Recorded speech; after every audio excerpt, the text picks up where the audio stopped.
views and opinions expressed on the show are those of the guests or hosts, and not necessarily those of the advertisers, networks, platforms, or stations. Warning that the content of the show may not be suitable for all audiences, and that viewer discretion is advised. The show does not intend to provide medical, legal, or financial advice, and viewers or listeners should Good evening, everybody. Thanks for coming back and listening to Paranormal Intelligence Agency Radio. We are the radio show that explores all things paranormal, all the conspiracies around the world, and just the strange and weird things that we come across on a daily basis. So thanks for being with us. And this week, it's been a crazy week. I should mention before we get started, come by and check out paraintelagency.com. There is been a new data leak out there on the web. It actually was leaked to a YouTube channel initially, and now has made it around worldwide. But there apparently is an insider in one of the special access programs, and that insider leaked a number of photographs of alien craft that are somehow being studied or back engineered or otherwise being investigated by the so-called Immaculate Constellation top secret program that was leaked to our Congress back in November. Those photographs are now on the Para Intel Agency website for subscribers, so go by and take a look at that. As well as a lot of the other information that was relayed by the leaker concerning the abilities of the craft themselves. So you'll want to check that out. Also, come by and see us on Facebook, Paranormal Intelligence Agency. There is an ongoing news feed from paranormal headlines from around the world.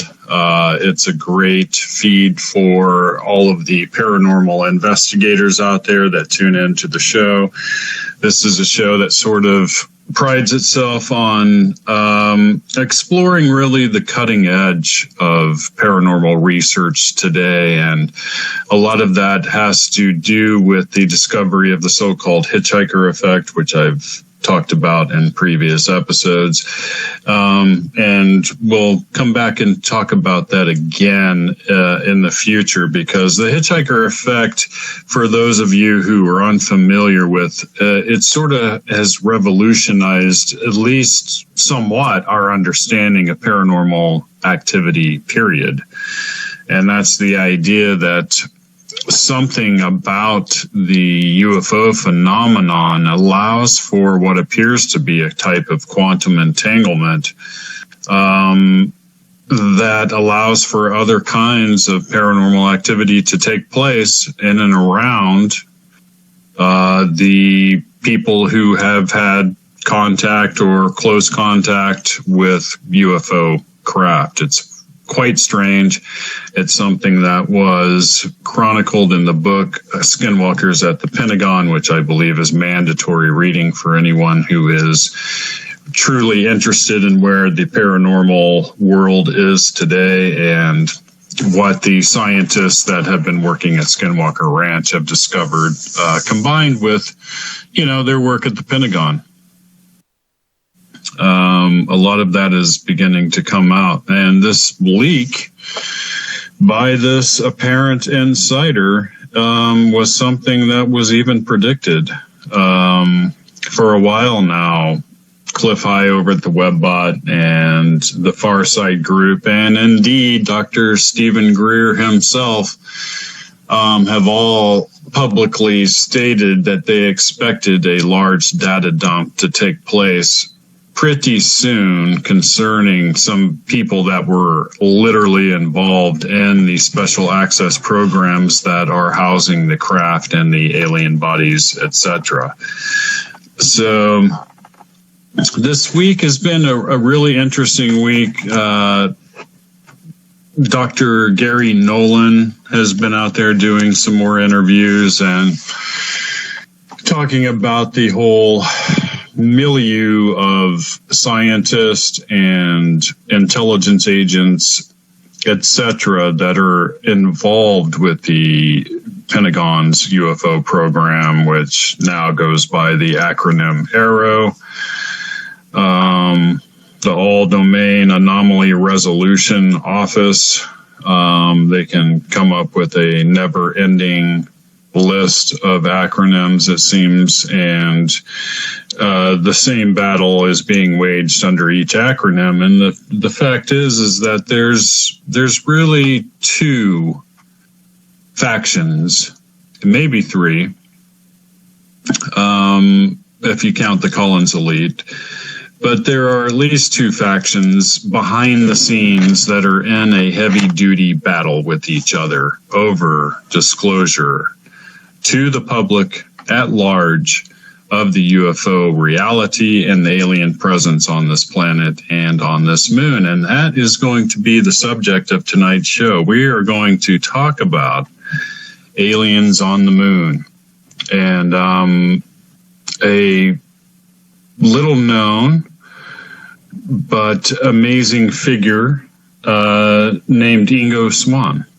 That is tonight's main topic. And for any of you who know who Ingo Swan is, I think you're going to be very interested in tonight's story. So Dr. Gary Nolan was on a podcast in which he made quite a few interesting comments.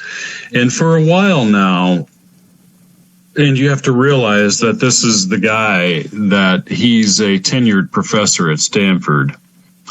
And he is widely regarded by a number of world-class scientists to be the best scientist on the planet.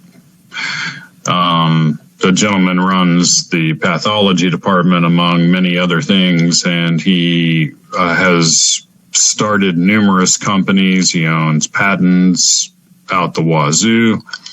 This is an accomplished guy.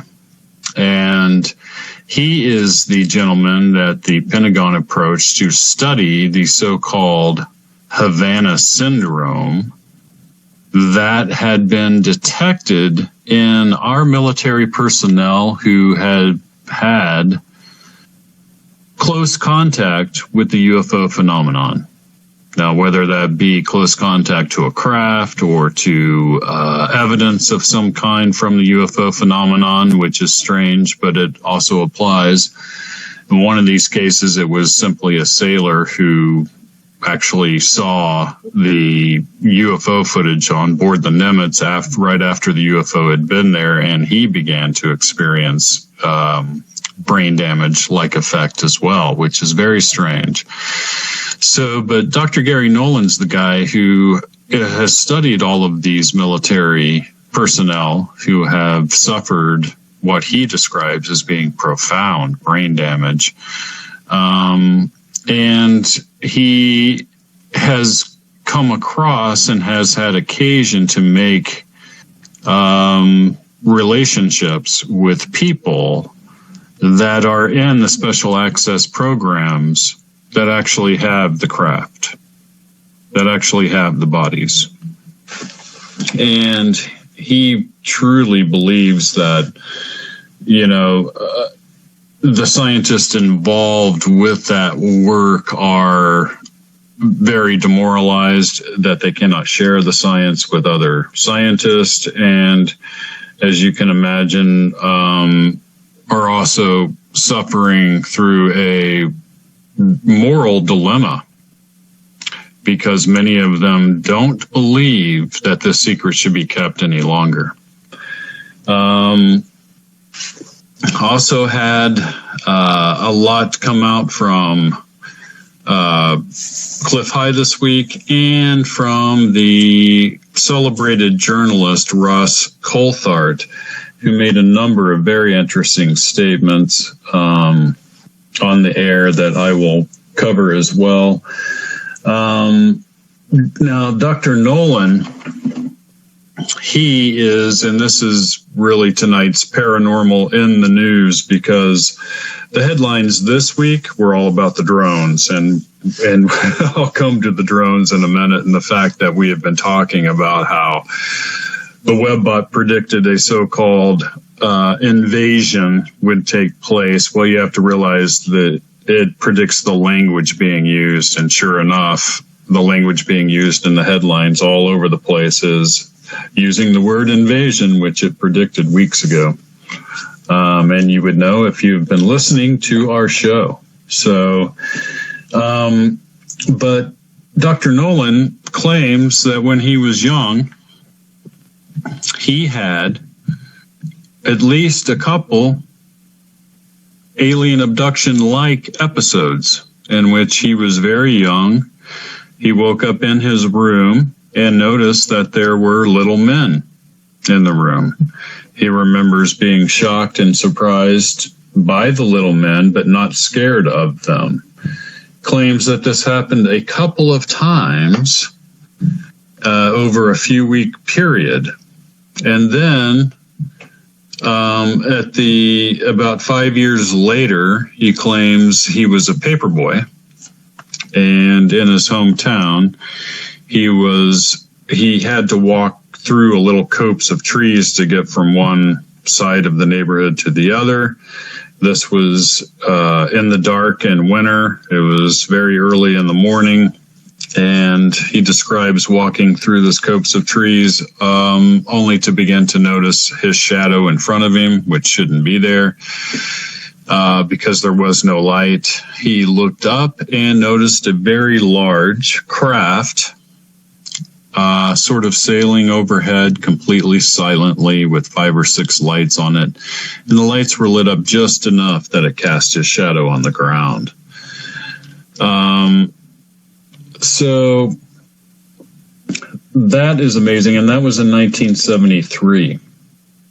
Then later he goes to Stanford, and while he's at Stanford, he sees Whitley Strieber's book Communion and realizes that the figure on the front of the book looks exactly like the little men he saw in his room as a boy.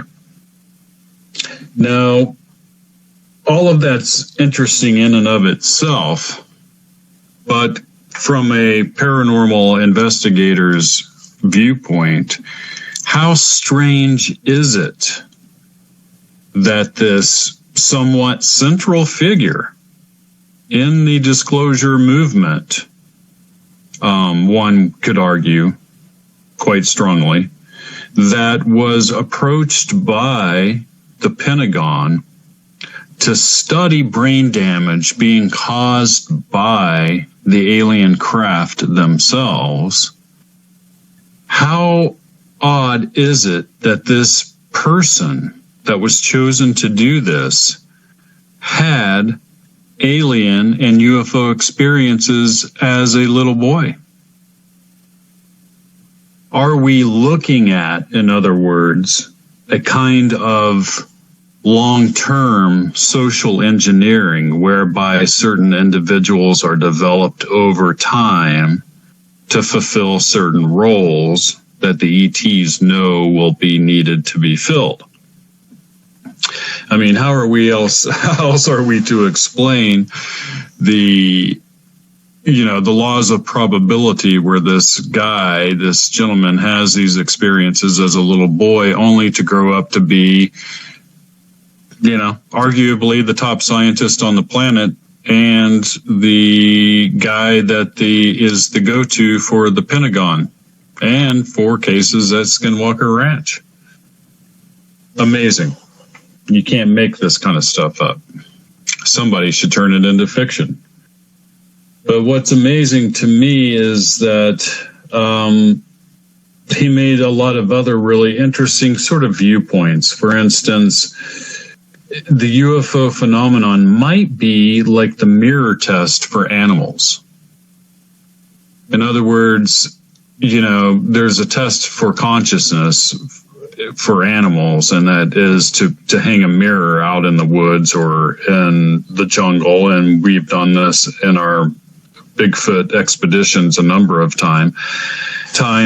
People always talk about gifting and leaving apples. No, if you really want some interesting activity, leave some mirrors behind, because the Bigfoot creatures aren't used to seeing their own reflections.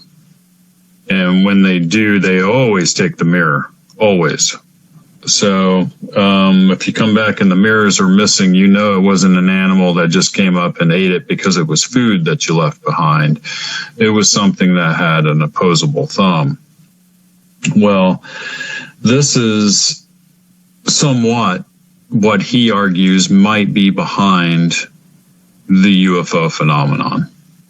How smart are we as a species? Is it somewhat prodding us in a particular direction? And he also makes the point, and has a number of times, that it could be that the UFO phenomenon in and of itself and the beings that are behind the craft might have been here long before us. And it's possible even developed on this planet. I don't think that's probable, and neither does he, but it's possible. And that's referred to as a protogenesis.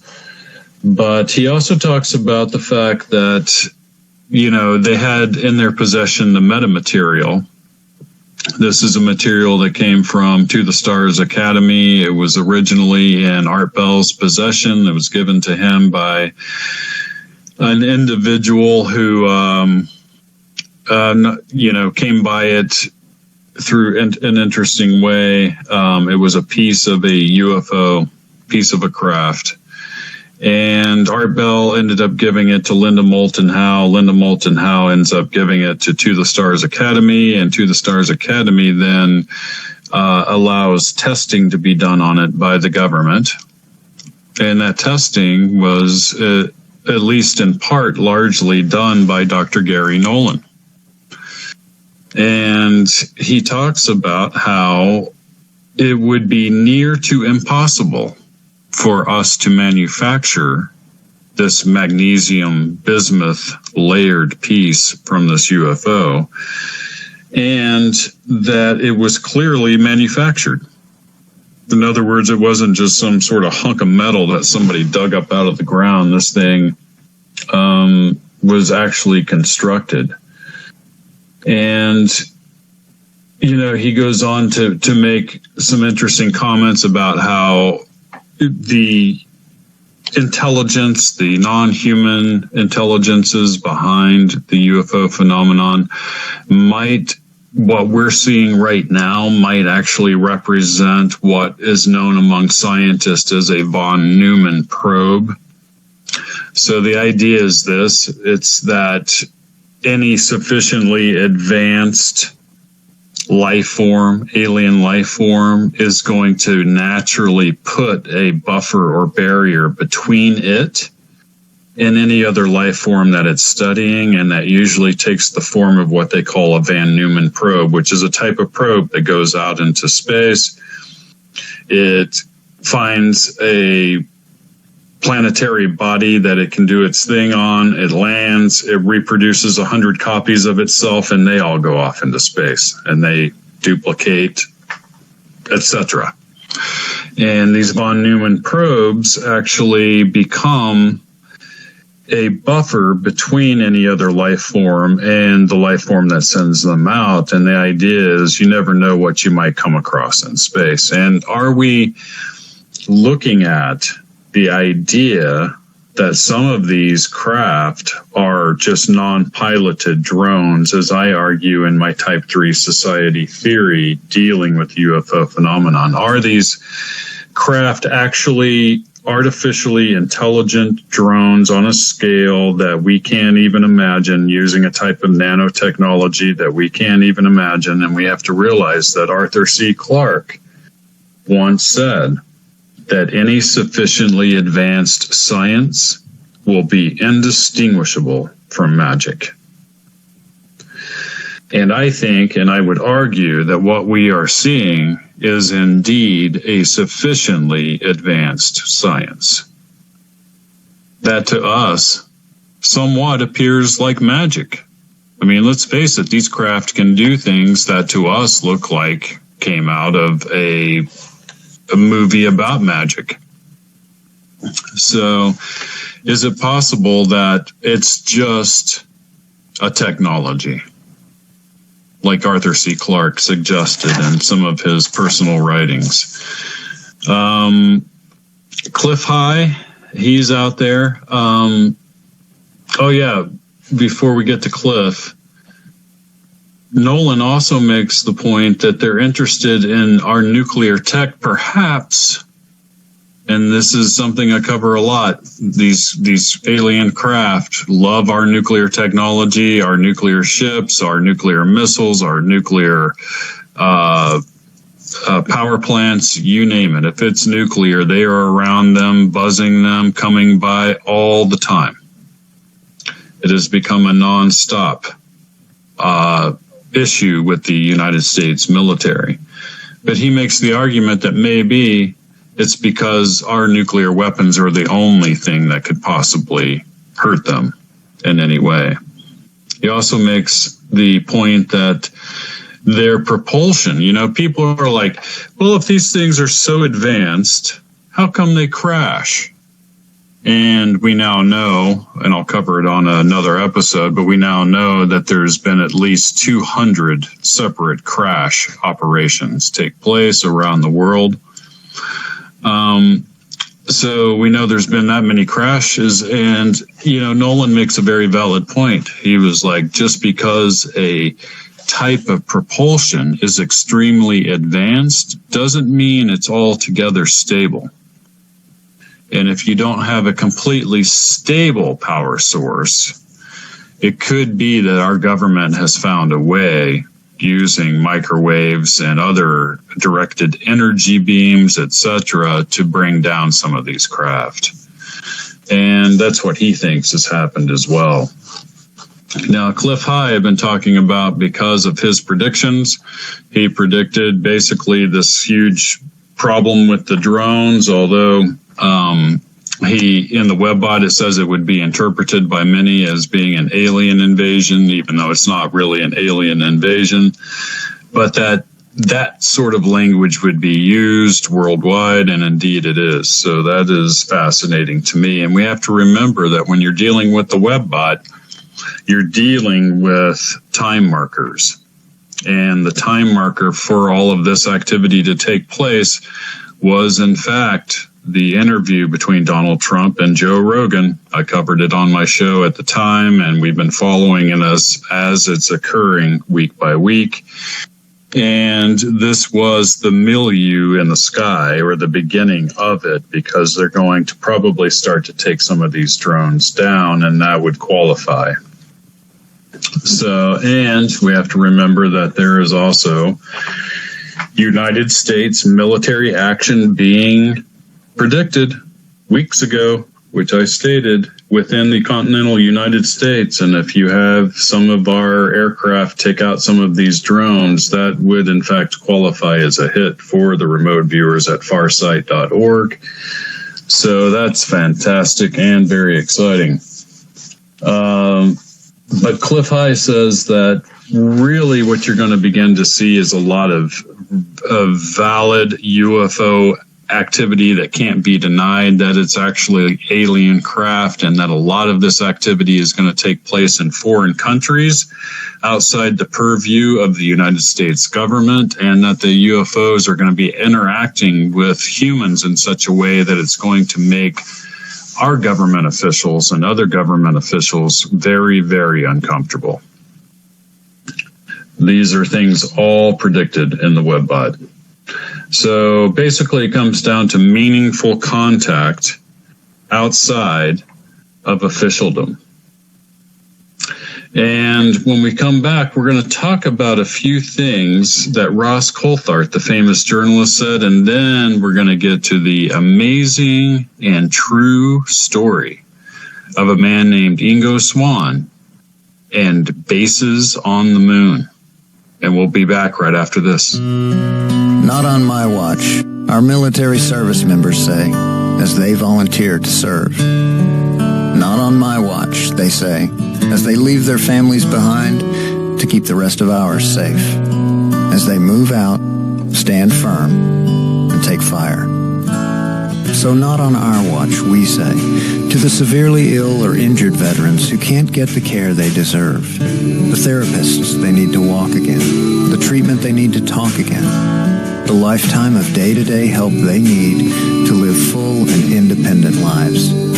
When there's no more government funding, or a nursing home seems like the only option, or everyone says there's no hope for recovery, we won't leave one warrior behind. Not on our watch. Find out how you can do your part at findwwp.org.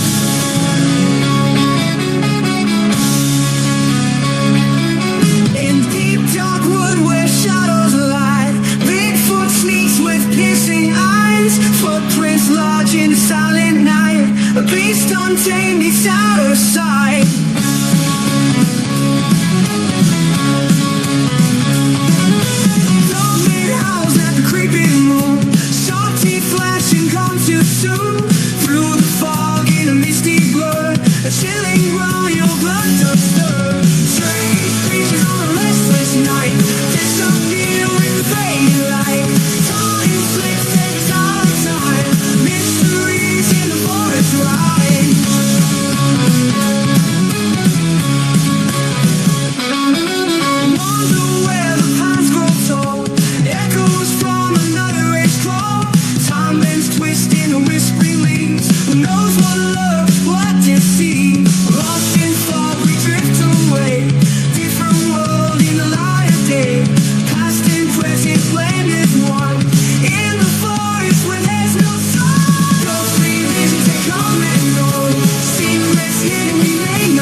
Welcome back, everybody, to Paranormal Intelligence Agency Radio here at the PIA. We are investigating the latest and the greatest in the paranormal world, and I was just discussing some of the latest information out of the Webbot and our friend Cliff High over at halfpasthuman.com. Check that website out if you haven't been over there. But he's saying that that these ETs appear to be ontologically based, meaning they understand that when it comes down to a certain point, there had to be a creative force create the universe. You can call that God if you like, or the creator, or whatever. And because of that, he thinks that they are trying to get our attention in a nice way instead of what Dr. Stephen Greer calls extreme unction. And remember that word, because that's going to be used a lot, or that term, extreme unction. That means they come down and just snuff us out. Everything. They decide that we're not going to listen to what they have to say regarding our nuclear weapons, and let's face it, some other pretty nefarious experiments taking place on the planet at CERN and elsewhere. And unless we correct those issues, you could face, as a species, so-called extreme unction. They could just decide to take care of the problem that way. The problem with that, if you come from an ontological point of view, is the idea that you tie your karma forever to that of a species that you wiped out. And sooner or later, that comes around to get you. And so it's interesting that they're going to try to apparently correct our bad behavior, and they're going to do it by going right to the populace instead of to the so-called government officials that are out there. He also says, beware, a fake UFO attack is quite possible. The unacknowledged special access programs that have the alien technology have been somewhat successful in their back engineering of some of these craft. We're talking about Raytheon and Lockheed Martin. Let's start naming names.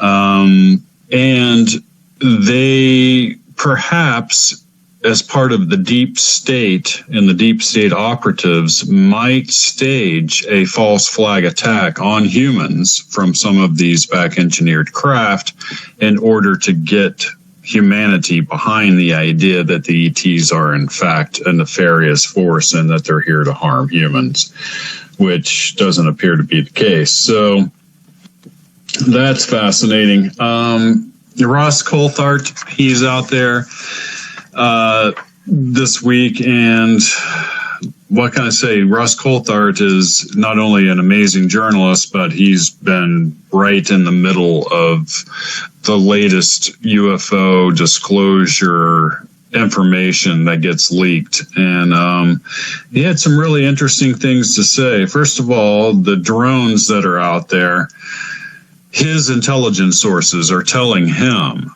that these drones are in fact from known foreign adversarial agents. He also goes on to say that he doesn't necessarily believe his intelligence contacts in this matter, and the reason why is because of a couple of cases. One of those cases is a video that's out there online, clearly showing one of these drones being approached by one of our F-16s, and it just takes off and leaves the F-16 in the dust. That shouldn't happen. Another case was a case that was investigated by a Fox News correspondent, in which one of the families in New Jersey who had one of these drones fly over their car, in fact, had the time on their clock change as it flew over. That shouldn't happen. And I would argue that really it's only gravity that bends time. And are you looking at an anti-gravity propulsion system? We have heard many times in the past that UFOs have an effect on time, and that even some of the sailors on some of the ships were affected time, like their concept of time was completely affected after having contact or having these craft fly overhead. So that's fascinating. Another aspect is that it appears some of his intelligence sources are telling him that they have some sort of I forget what his terminology was. It had something to do with directed microwave energy beams, and that they're able to actually sometimes interrupt the propulsion on these craft and bring them down. But what's really interesting is that most of these drones are being seen between 15 and 25,000 feet in the air. That's way higher than most commercial drones. And the ones that are seen most repeatedly are the metallic spheres. And interestingly enough, those are being seen between 24 and 28,000 feet altitude.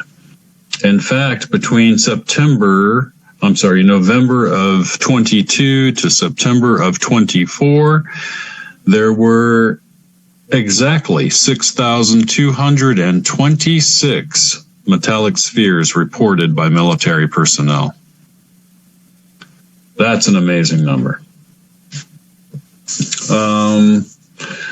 He mentioned Immaculate Constellation, and I mentioned that earlier. If you come over to the website, paraintelagency.com, we have the leaked photographs of all of the alien craft from Immaculate Constellation on the site. So you'll want to check that out. But he says that Immaculate Constellation, according to his sources, is just a small part of a much larger SAP program, Special Access Program. He also made some very interesting statements in that he discovered in his investigation that it is apparent that in 1954, and this is something that's been discussed in UFO circles for a long time, but he says in 1954, President Eisenhower took steps to ensure secrecy of legacy UFO programs through a presidential order. That's really interesting, right? And we have to presuppose that that presidential order ensured that even future presidents, some of them, wouldn't be told about the legacy UFO programs. He says that it was George Bush Sr. who was the last president to know about the programs and was one of the main gatekeepers to the legacy UFO programs. I can believe that. A man who goes all the way back to the Skull and Bone Society, director of the CIA, etc. So, probably this is what happened. A presidential order, an executive order was given, and that executive order had to do with keeping total secrecy of the UFO program, which is illegal. By Article 1 of the United States Constitution, you cannot have any program funded by the United States Congress that doesn't actually have oversight of that program. Period. He also says that, and this is Coulthard I'm talking about, that his sources are telling him that they have not made much progress in actually manufacturing one of these craft the same way that the aliens manufacture them, because it's done on an atomic level they don't quite understand, but that they have made quite a bit of progress in using human psionics in order to control the craft. And this is something I've discussed before, the idea that these craft are actually controlled through telepathic means. there is a mind interface that takes place between the occupants and the craft itself, and they literally think about it flying, and it flies. And that's what they've made progress in. So anyway, that is some fascinating stuff. And tonight I wanted to get to Ingo Swann and the bases on the moon. And if you've not heard of who Ingo Swann is, I hope to introduce you to him. So Ingo Swann, who's deceased now, was an amazing psychic and an artist in New York. And he had psychic abilities from a very early age. His parents encouraged his psychic abilities. They got better and better. When he got into college, he volunteered for psychic experiments and blew everybody away on a continual basis. One of those experiments was looking at symbols inside of sealed boxes. He got every symbol right except for one of the boxes, who he said it was completely, he couldn't see the symbol. When they opened up the box, they discovered that the light inside the box had been turned off, which is what he told them. That was sufficient to get him a lot of interest from the Stanford Research Institute, and it's SRI, the Stanford Research Institute, that actually developed remote viewing for the CIA Stargate program. And it was largely their interaction with Ingo Swann and them developing different controls and protocols that led to remote viewing as it is known and used today, both in psychic espionage and for the U.S. government, and just for intelligence gathering purposes, period, by private groups like Farsight Institute, etc.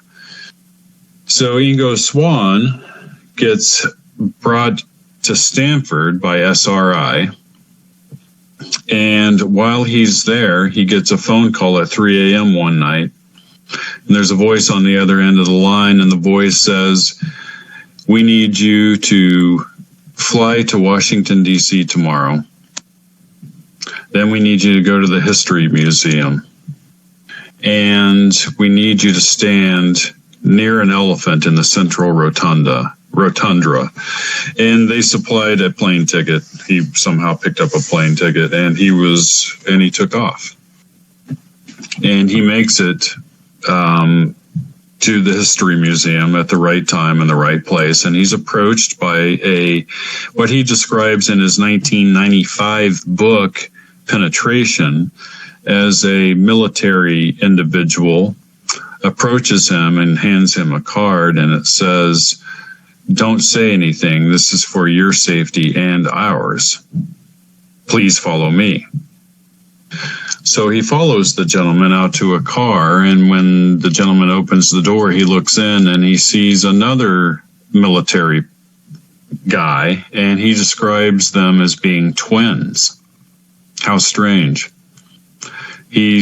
They wave him into the car. He gets into the car. He's handed yet another card, and the card says, "We need to check you for listening devices," which they did.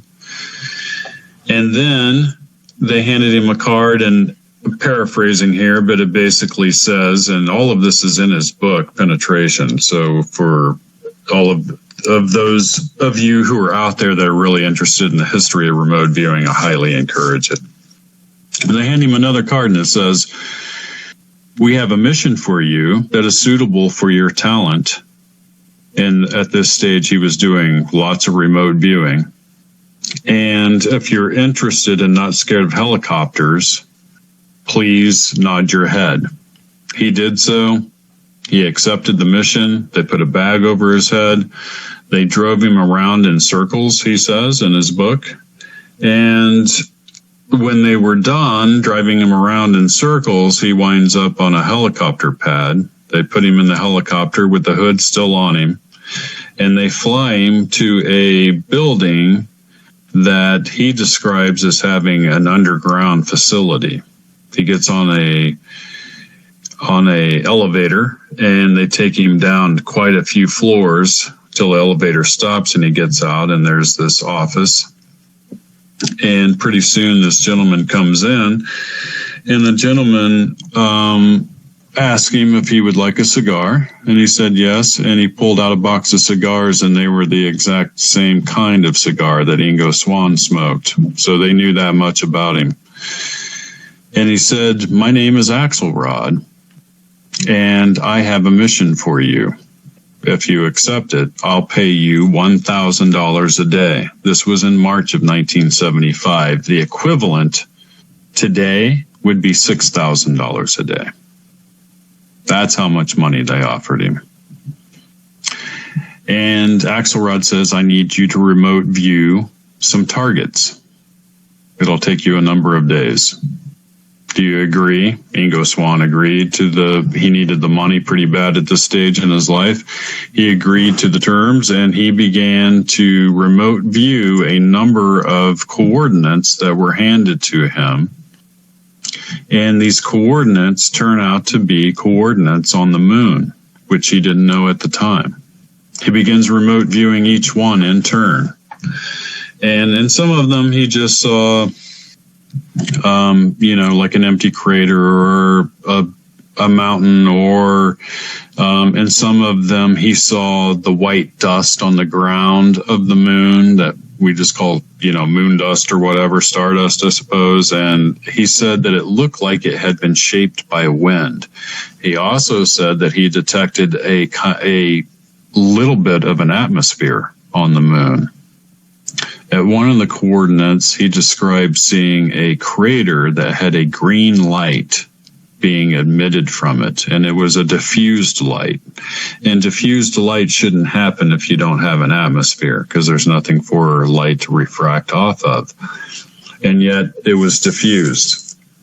He moved closer to the light in the crater and looked into the crater, and he saw a number of structures that he describes as being buildings, hangars, large tractor-like looking type of equipment, huge tracks on the ground made by some of this equipment. He described seeing huge holes that were apparently bored into the side of this crater.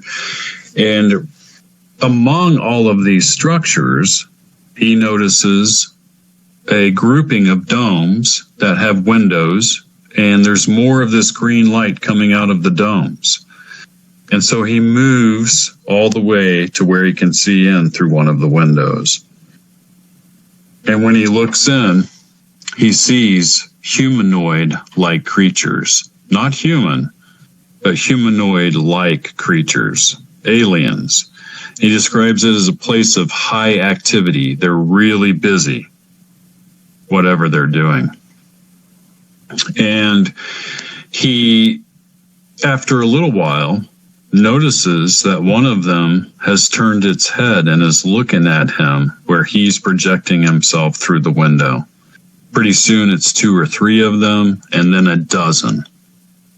And he says to Axelrod during the remote viewing, "They're looking at me." And Axelrod says to him, "Come away from there. Come away from there now." And so as he's leaving and pulling his consciousness back away from this, he says, and he talks about how this was on the tape, all of this was tape recorded, but he says, "They're pointing at me." All of these creatures began to point at him. So these creatures have psychic abilities. And the first thing that Ingo Swann says to Axelrod is, "You know that they're psychic." And Axelrod says, "Pretty interesting, huh?" And he goes on to say, "That's the end of the experiment. You can go home tomorrow." Now, this is where things get even weirder, because 6 months later, Ingo Swann is in a grocery store in Stanford, and outside of Stanford, and he notices what he describes as being the most beautiful woman he's ever seen in his life. There was something otherworldly beautiful about her. She almost glowed. And he got the psychic impression that this woman wasn't human. In fact, he got the distinct impression that she was an extraterrestrial. He turns around to walk away thinking that he's crazy and that he must have been smitten with this lady, only to notice the two military twins dressed in civilian clothes standing there. It totally freaked him out. He runs out of the grocery store, goes back to his apartment, and later that evening he gets a call from Axelrod. And Axelrod says, "How's your remote viewing doing?" And he says, "Well, it's doing pretty good. I'm almost a 65% success rate." And Axelrod says, "When it hits 65, write 65 on a sheet of paper and leave it on the middle of your desk. And somebody will be in contact with you." And he does what he says. He doesn't hear for Axelrod for over a year. He finally hits 65% accuracy rate in his remote viewings, and he writes 65 on a sheet of paper and leaves it in the middle of his desk. His desk, by the way, was completely secure and locked, and you had to know a combination to get into it. He came back the next day, and that sheet of paper was gone, which totally freaked him out. He decides that he's going to go get some lunch that day at the University of Stanford cafeteria, and he goes to the cafeteria, and on his way to the cafeteria, he's approached by Axelrod. And Axelrod asks him, "Can you get away for 3 or 4 days?" And he says, "Yes." And that precipitated a very interesting conversation in which he asks him, "Why do you need me?" And Axelrod simply looks at him and says, "Have you ever seen a UFO?" And that really intrigued Ingo Swann. So they end up going to the airport. They get on a plane. He's not told where they're going. He does know that they fly a number of hours straight north, and so he assumes that it's Alaska that they wind up in. They land at the airport. They get into an unmarked van. The two military twins, Axelrod and Ingo Swann, and they drive deep into the woods until they stop. They get out, and Axelrod says, "We have to hike from here." They hike for a really long way. They gave him a thermal jumpsuit to wear during all of this. It was in the wintertime. And Axelrod says, "Be completely silent." They finally come to the edge of what appears to be a mountain lake, and they hide behind some big boulders. And Axelrod says, "Just wait here." After a long wait, one of the military twins makes a little movement with his finger, and Axelrod says, "It's about to begin." All of a sudden, a mist forms above the lake. It turns where these blue lights are flashing inside of it, then to what he describes as being an angry purple. Then all of a sudden, a saucer craft lifts up out of the lake and begins to hover above it. And Axelrod says they can sense light, heat, and movement like crazy. So don't move. This thing began to shoot light, little beams of light or lasers into the forest. And every time it did, it sounded like a lightning bolt going off. And one of the military twins says, "Move." And they moved really quickly, and one of those beams hit right where they were. They took off into the woods, and they went all the way back through the woods. Ingo Swann looks back, and he sees this craft hovering above the lake, and as it's doing so, it is sucking a vast amount of water into the craft, almost like a reverse whirlpool.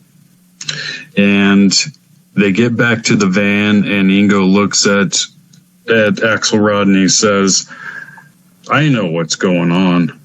They are mining the moon, and this is a resupply ship, and they need our water." He also detected that it was an unpiloted drone craft.